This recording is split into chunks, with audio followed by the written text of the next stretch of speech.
ഭൂമിയിലുള്ള വിശുദ്ധന്മാർ അവരെനിക്ക് പ്രസാദമുള്ള ശ്രേഷ്ഠന്മാർ തന്നെയെന്ന് സങ്കീർത്തനത്തിൽ കാണുന്നു.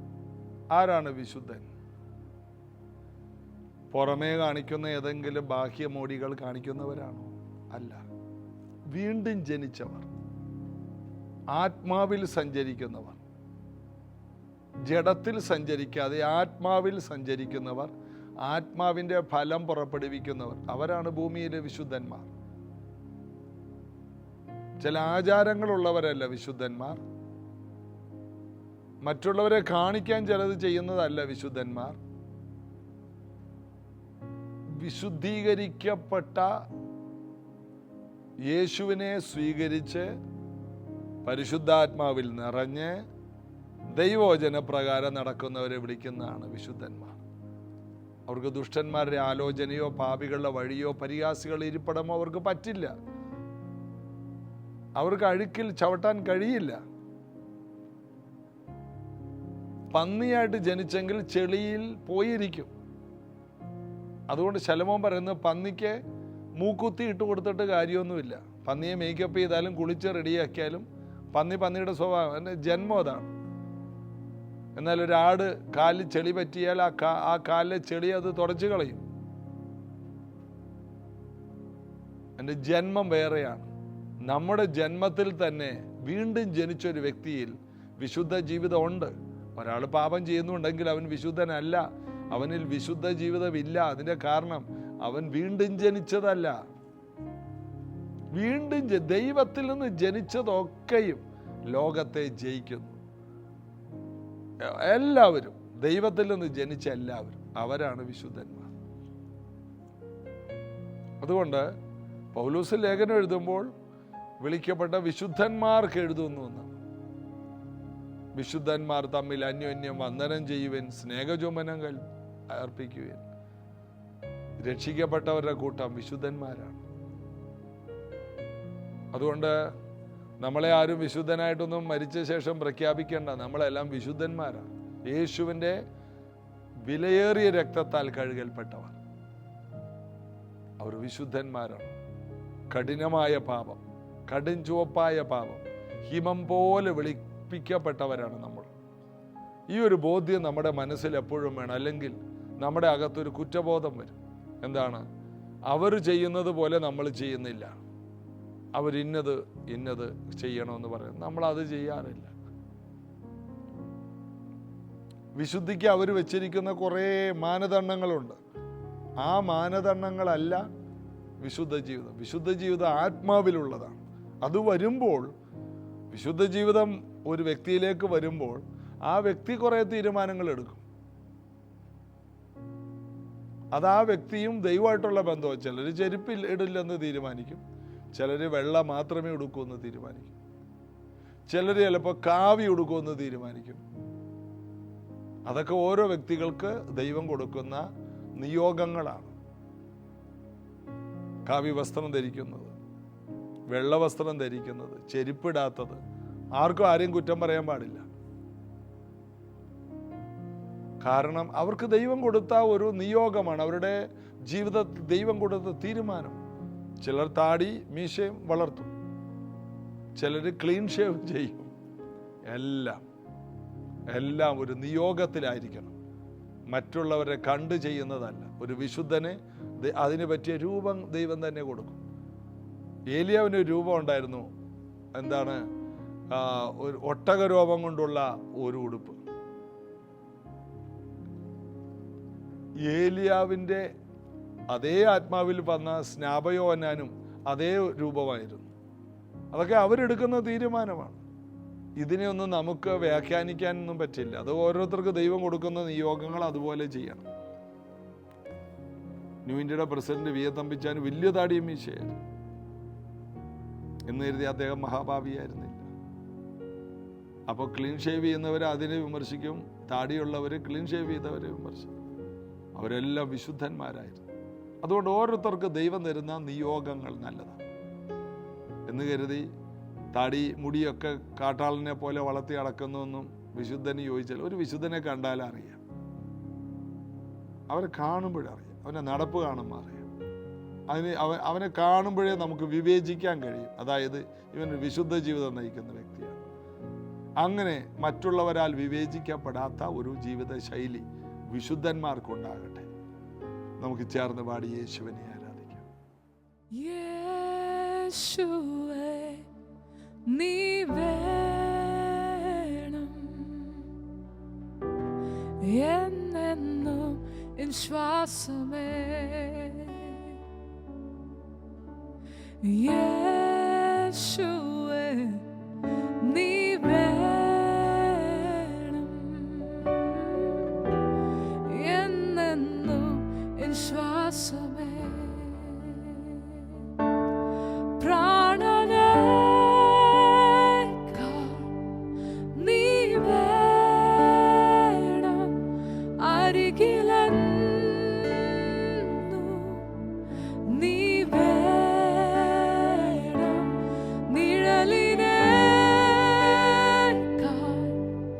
നീ വേണം. ഞാൻ പാടും എൻ ശ്വാസമേ. പ്രാണനേക്കാൾ നീ വേണം അരികിലെന്നും നീ വേണം നിഴലിനേക്കാൾ നീ വേണം. ഞാൻ പാടും എൻ ശ്വാസമേ. യേശുവേ യേശുവേ നീ വേണം എന്നെന്നും എൻ ശ്വാസമേ.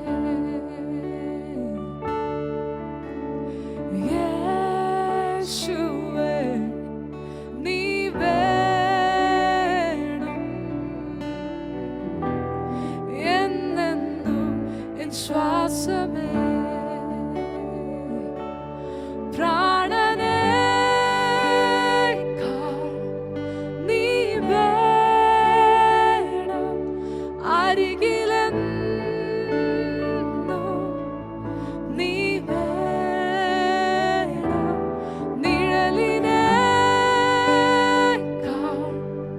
നീ വേണം. ഞാൻ പാടും എൻ ശ്വാസമേ. പ്രാണനേക്കാൾ നീ വേണം അരികിലെന്നും നീ വേണം നിഴലിനേക്കാൾ നീ വേണം. ഞാൻ പാടും എൻ ശ്വാസമേ. എന്നെന്നും എന്നെന്നും എൻ ശ്വാസമേ.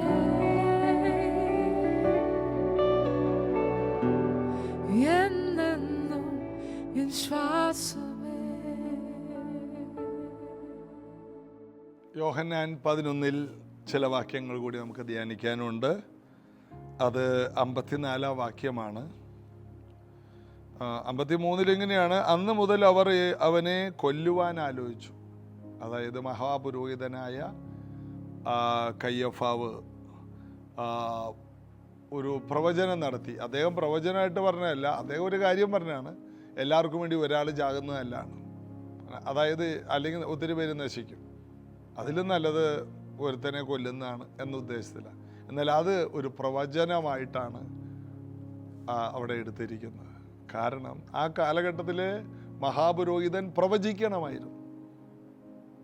അപ്പോൾ ഒരു പുരോഹിതൻ പ്രവചിക്കണം എന്നുള്ളത് ദൈവഹിതമാണ്. നിങ്ങൾ രാജകീയ പുരോഹിത വർഗമാണ്, അപ്പം നമ്മൾ പ്രവചിക്കണം. നമ്മൾ പറയുന്ന വാക്കുകളെല്ലാം ദൈവം പ്രവചനമായിട്ടെടുക്കും. അറിയാതെ പറഞ്ഞതുപോലും ദൂതായിട്ട് മാറും. അതാണ് ഈ സംഭവിച്ചത്. പുള്ളി അറിയാതെ പറഞ്ഞാണ്. ആ ഓഫീസിൽ നിൽക്കുന്ന ആള് പ്രവചിച്ചിരിക്കണം, പുരോഹിതനാണ്.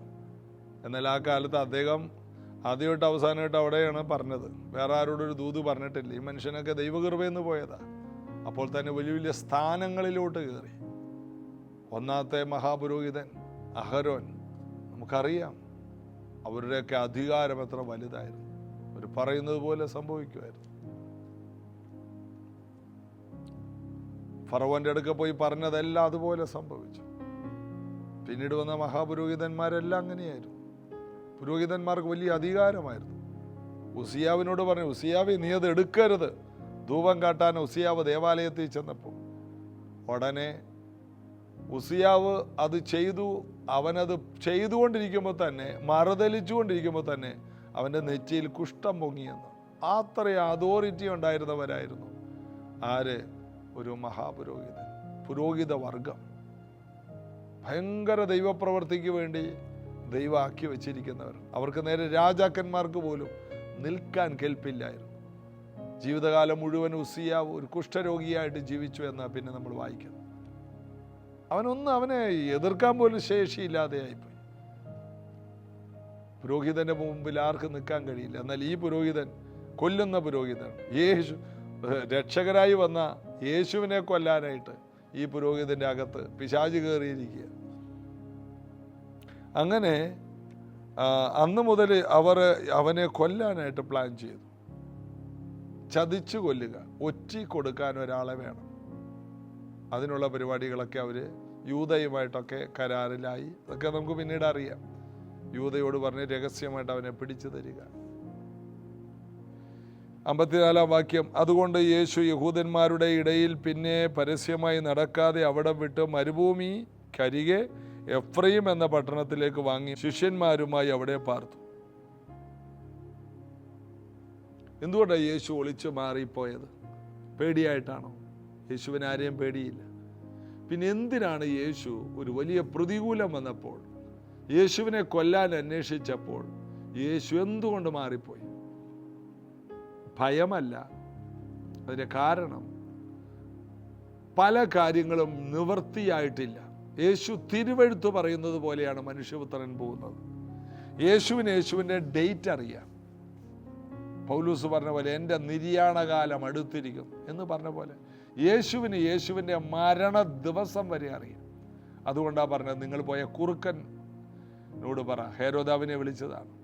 ഹേരോദാവിനെ കൊല്ലാൻ നോക്കുന്നു എന്ന് അറിഞ്ഞപ്പോൾ പറഞ്ഞു, നിങ്ങൾ പോയ കുറുക്കനോട് പറ, ഇന്നും നാളെ ഞാൻ രോഗികളെ സൗഖ്യമാക്കി ഭൂതങ്ങളെ പുറത്താക്കി 3-ാം നാളിൽ സമാപിക്കും.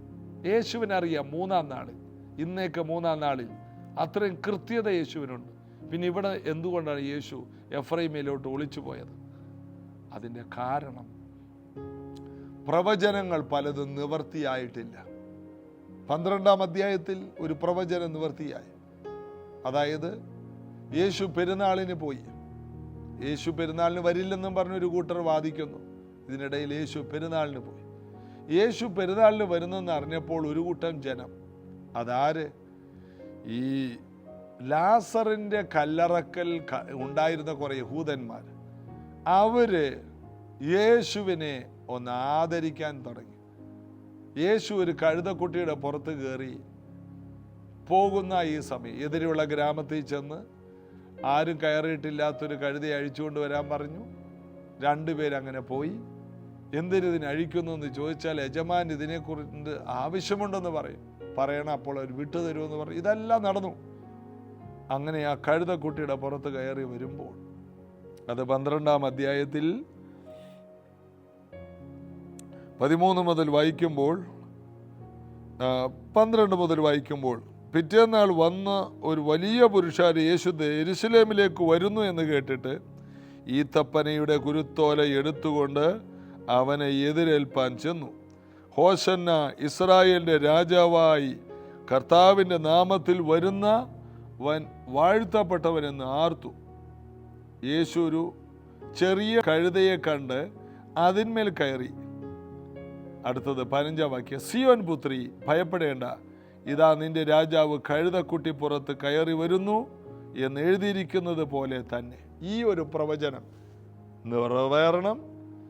പുറകെ കുറേ പ്രവാചക ശബ്ദങ്ങൾ നിറവേറാനുണ്ട്. ഇതിൽ നിന്ന് നമ്മൾ മനസ്സിലാക്കേണ്ട സത്യം, ഒരിക്കൽ പരിശുദ്ധാത്മാവ് സംസാരിച്ച കാര്യങ്ങൾ അത് നിറവേറാതെ പോകില്ല. ഒരു പ്രവാചകന്റെ വായിലൂടെ വന്ന പ്രവചനങ്ങൾ അതുപോലെ സംഭവിക്കണം. ഇത് ഇരമ്യാവ് പറഞ്ഞ കാര്യമാണ്, അത് സംഭവിക്കണം. യെശയ്യാവ് പറഞ്ഞത് സംഭവിക്കണം. കന്യക ഗർഭം ധരിച്ചൊരു മകനെ പ്രസവിക്കും, സംഭവിക്കണം. ദാവീദ് പറഞ്ഞു അവൻ്റെ അസ്ഥികളൊന്നും ഒടിഞ്ഞു പോകില്ല. 2 കള്ളന്മാരെയും അസ്ഥികൾ ഒടിച്ച് ക്രൂശിൽ നിന്ന് ഇറക്കുമ്പോൾ യേശുവിൻ്റെ അസ്ഥികൾ ഒടിച്ചില്ല. അതിനു മുമ്പ് യേശു മരിച്ചു കഴിഞ്ഞു. അവർ കുത്തിയവങ്കലേക്ക് നോക്കുമെന്ന പ്രവചനം നിവർത്തിയാകാൻ ഒരു പടയാളി കുന്തകൊണ്ട് കുത്തി. പടയാളി അറിഞ്ഞിട്ടാണോ? അല്ല. ബൈബിൾ വായിക്കുന്ന പടയാളിയാണോ ഈ കുത്തിയത്? അല്ല. അങ്ങോട്ട് തോന്നുകയാണ്. ദൈവത്തിൻ്റെ വചനത്തിൽ പറയുന്ന, അല്ലെങ്കിൽ പ്രവാചകന്മാർ പറയുന്ന, അല്ലെങ്കിൽ പരിശുദ്ധാത്മാവിൽ നിറഞ്ഞൊരു വ്യക്തി പറയുന്ന വാക്കുകൾ അത് നിറവേറ്റപ്പെടേണ്ടതാണ്. അത് നിറവേറാതെ പോവുകയില്ല.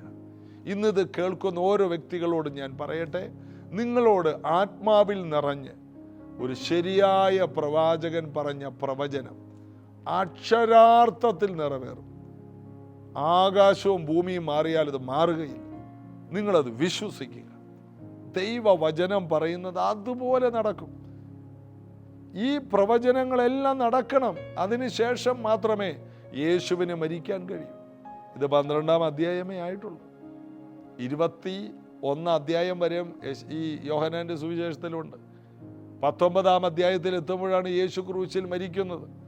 സകലത് നിവർത്തിയായെന്ന് പറഞ്ഞ് യേശു ഭൂമിയിൽ നിന്ന് പോകുന്നു. എന്നാൽ അതിനിടയിൽ നിവർത്തിയാകാനുള്ളതെല്ലാം നിവർത്തിയാക്കുന്നു.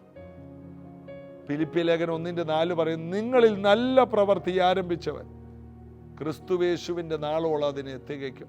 ആരംഭിച്ചവൻ അത് പൂർത്തിയാക്കും. യേശു ആരംഭിച്ച ഈ ശുശ്രൂഷ പൂർത്തിയാക്കാതെ യേശുവിന് പോകാൻ കഴിയില്ല. ഏലിയാവ് ആരംഭിച്ച ശുശ്രൂഷ ഏലിയാവ് പൂർത്തിയാക്കണം. ഏലിയാവ് ഇപ്പോൾ സ്വർഗത്തിലേക്ക് പോയിരിക്കുക. ഇനി തിരിച്ചു വരും, മരിക്കണം, പൂർത്തീകരണം വരണം. മോശ ആരംഭിച്ച ശുശ്രൂഷ മോശയ്ക്ക് പൂർത്തിയാക്കാതെ നിവൃത്തിയില്ല. അല്ലെങ്കിൽ മോശയെക്കുറിച്ചുള്ള ദൈവത്തിൻ്റെ ഒരു ആലോചനയുണ്ട്. കനാനിൽ കൊണ്ടുപോകും.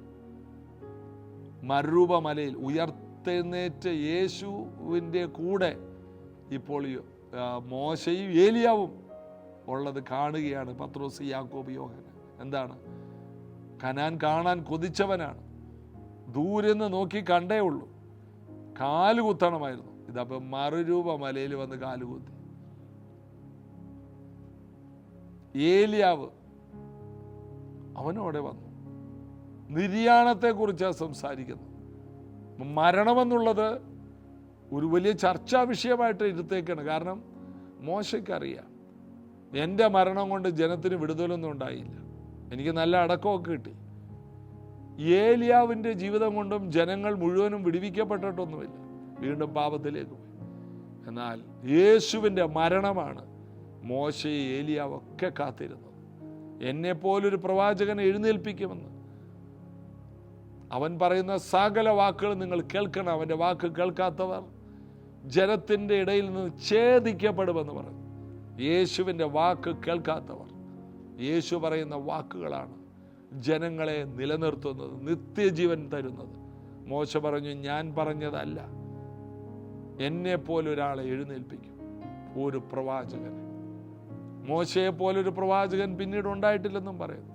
അത്ര ശക്തനായൊരു പ്രവാചകൻ, പറഞ്ഞതെല്ലാം അതുപോലെ നടന്നു. അതിനേക്കാൾ മോശയേക്കാൾ വലിയവനെന്ന് യേശുവിനെ പരിചയപ്പെടുത്തിയില്ലേ? എന്നേക്കാൾ വലിയൊരു പ്രവാചകൻ. അവൻ പറയുന്ന സകലത്തിലും നിങ്ങൾ അവൻ്റെ വാക്ക് കേൾക്കണം. അപ്പോൾ യേശുവിനെ ഒരു വലിയ ദൗത്യം പൂർത്തിയാക്കാനുണ്ട്. അതിനിടയിൽ യേശുവിന് മാറിപ്പോകാൻ കഴിയില്ല. ഒന്ന്, യേശുവിനെ അതിനിടയിൽ കൊല്ലാൻ ആർക്കും കഴിയില്ല എന്ന് കരുതി ധൈര്യം ഉണ്ടെങ്കിൽ കൊല്ലടാന്നും പറഞ്ഞ് നെഞ്ചു വിരിച്ചുകൊണ്ടിരുന്ന യേശു ആരുടെ അടുത്തും പോയി. യേശു ഒഴിഞ്ഞു മാറേണ്ടടുത്ത് ഒഴിഞ്ഞു മാറി. നമ്മുടെ ജീവിതത്തിൽ ജ്ഞാനം നമ്മൾ ഉപയോഗിക്കണം. മാറിപ്പോകേണ്ടടുത്ത് മാറിപ്പോകണം. ഒളിച്ചിരിക്കേണ്ടടുത്ത് ഒളിച്ചിരിക്കണം. പരസ്യമായിട്ട് വെളിപ്പെടുത്തേണ്ടടുത്ത് പരസ്യമായിട്ട് വരണം. ഇതിനുള്ള പ്രാർത്ഥനയും വിശ്വാസവും ജ്ഞാനവും രക്ഷിക്കപ്പെട്ട ഒരു ദൈവ പൈതൽ ഉണ്ടായിരിക്കണം. കർത്താവിൽ ആശ്രയിക്കാം.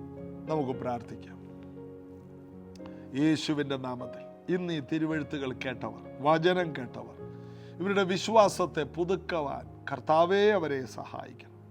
വിശ്വാസത്തിൻ്റെ നായകനെ, പൂർത്തി വരുത്തുന്ന യേശുവേ, നല്ല പ്രവൃത്തി ആരംഭിച്ചവനെ, അങ്ങാണല്ലോ എല്ലാം പൂർത്തിയാക്കുന്നത്.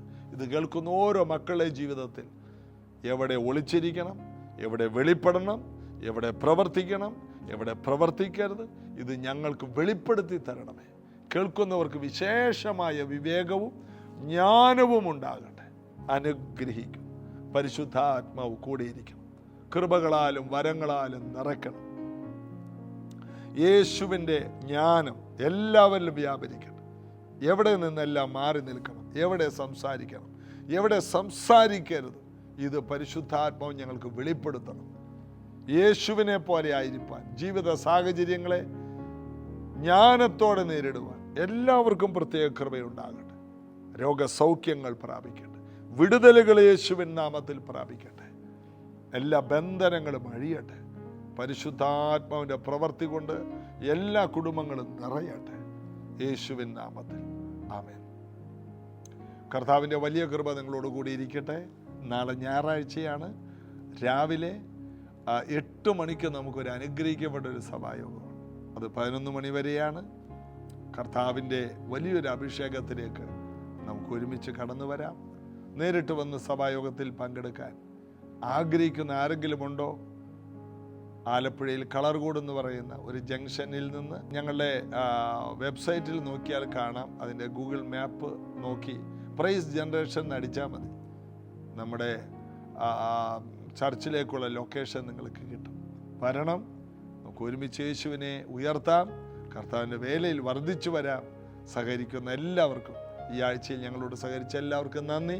തിങ്കളാഴ്ച മുതൽ ജീസസ് എവരിഡേ എന്ന പ്രാർത്ഥന തുടരും. God bless you.